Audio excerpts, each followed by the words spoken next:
But there's a bunch of news stories I want to bring to your attention. One is the front page of the New York Times, a story by Alysa Rubin, who is writing from Kabul, Afghanistan. And, you know, this is very near and dear to my heart. She writes basically about the fact that it's hard enough right now in Afghanistan for a woman to get any recognition of her own rights. And she starts out with a story. And the story is this. She writes, after her parents threw her out of the house for refusing to marry a 52-year-old widower with 5 children, Sabra, 18 years old, boarded a bus that dropped her afraid and confused in downtown Kabul. She slept in a mosque for days, barely eating, until a woman took pity on her and put her in touch with human rights workers who took her to a women's shelter. Of course, that was terrifying, but bad as that was and bad as that is, apparently the Afghan government is drafting new rules that will deter these women from being able to seek refuge and in shelters. And basically, they are saying that these shelters, their existence encourages girls to run away from home and at worst are fronts for brothels. So they are going to require a woman like Sabra, who is 18, to justify when she runs away from home to an 8-member government panel, which will determine whether she needed to be in a shelter to begin with or should be sent to jail or back home, where, of course, if she goes back home, she'll be at risk of being beaten or even death. And also, get this, guys, and you know what, I'm going to read this to you, and my blood is going to boil through my nose and eye sockets. An Afghan woman who runs away will also have to undergo a physical exam that could include a virginity test. This is a country. How many billions of dollars a year are we giving to Afghanistan, and we cannot even accomplish the basic essentials of changing their minds about human rights of women? What are we doing there? I have said, and I'm going to say it again, my solution for Afghanistan is simple. Helicopter the women out that want to leave and leave the rest to the men, and the hell with them. The hell with them. This is a very, very, very bad society. This is a society that treats women like garbage, that treats young girls like chattel, that marries them away at a whim and at a will, that doesn't care. They don't care about women. They don't care about girls. They only care about the virginity of girls until they can marry them off to 52-year-old widowers with 5 children. And we are giving money to a state that would have them close off one of the few venues, which is women's shelters run by human rights workers, so that once in a while a girl with gumption and grit can run away to a safe harbor. We would allow the government to overrule that one little channel of refuge for women? This is an outrage. This is an outrage. Kudos to the New York Times for putting it on the front page, but I don't know what will happen. I don't know if one article in the New York Times will do it. I didn't see it on Drudge today. I didn't see it on the headlines today. CNN didn't talk about it. Nobody cares. And we're giving billions and billions of dollars to this country for what? To keep their heroin supply open? To keep the people in caves? To keep the men in their robes and their shanty towns? It's an outrage. I wouldn't give them one dime. The only help I would give to that country would be for the girls and women to get help. That's it. That's it. 203-845-3044. It's disgusting. It's horrific. It's a nightmare. It's a real nightmare. It's a real nightmare. Okay. And you know, and you know what? And by the way, it's not unique to Afghanistan. This is the Islamic culture. This is the way they believe women are to be treated. This is in Pakistan.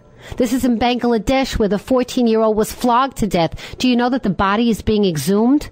Because the official state report was that she was never flogged to begin with, even though she was flogged in front of all those people. They denied it. They couldn't explain her death. So the family has gone to the national government, and they're ordering the exhumation of a 14-year-old girl. You want to hear the story? A 14-year-old girl was raped by an uncle. I think he was 50 years old. She was raped. She was the one accused of adultery because he was married. And she was taken into the town square, and she was sentenced to 100 lashes. They got through 80 of them or 30 of them or something, and the girl collapsed and died. And died. And the people responsible for that are now trying to be rounded up by the other authorities who are shamed because this has become an international incident. And they can't find the people. All of a sudden, the people that are responsible for the crime have disappeared. So the body is being exhumed because the official state autopsy report, state report of the cause of death on the death certificate doesn't mention the flogging, even though everybody saw it.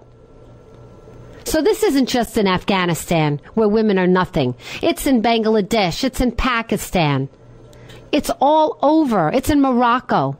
It's in Saudi Arabia. It's all over the Arab world. It's all over the Muslim world. It is. This is why we can't allow any vestige of Sharia to ever come to our shores. And we've got to stop it wherever we see it. Because Sharia is a law that on its face, prima facie, doesn't care about women. Women are chattel. Chattel means C-H-A-T-T-L. Chattel are goods and property. It's a legal term. Women are cows. Women are property. It's not right. Can't happen here. If there's one good thing about modern American society, about Western culture, it's been the elevation of women. If there's one good thing to come out of it, it's been that women have equal rights under the law. And we fought long and hard for them. They didn't come naturally to us. It wasn't that way in the Constitution of 1776. Thank you very much. 1789. You know what I mean. The revolution. It wasn't there. Women weren't guaranteed the right to vote until 1920, and we couldn't own property.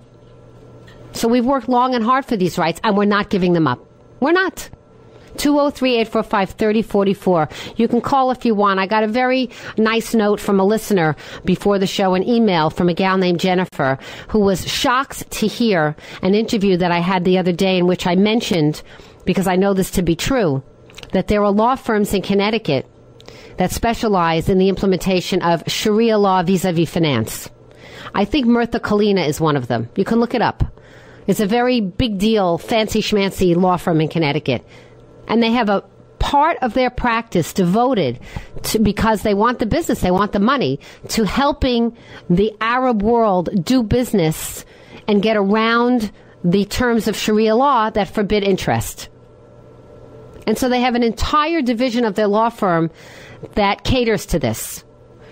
And yet Jennifer also sent me Article 7 of the Connecticut Constitution, our state constitution, which specifically prohibits the implementation of any law that would further any religion, period, on its face. So I ask you, does the private practice of law that would help people continue with their, or that would help people facilitate an economic transaction that would implement Sharia law, do you think that goes against our state constitution? I would argue that it does. I would argue that it does. Because eventually that contract will be considered to be whether or not it's enforceable in some kind of a court, wherever that court is. And if that court is on American soil, that's the implementation of something other than civil law in America. Be very, very careful. Be very, very careful. Jewish courts have their rabbinic courts. They know very, very well they can't go into a secular civil court and try and enforce what they want. And they better be very careful.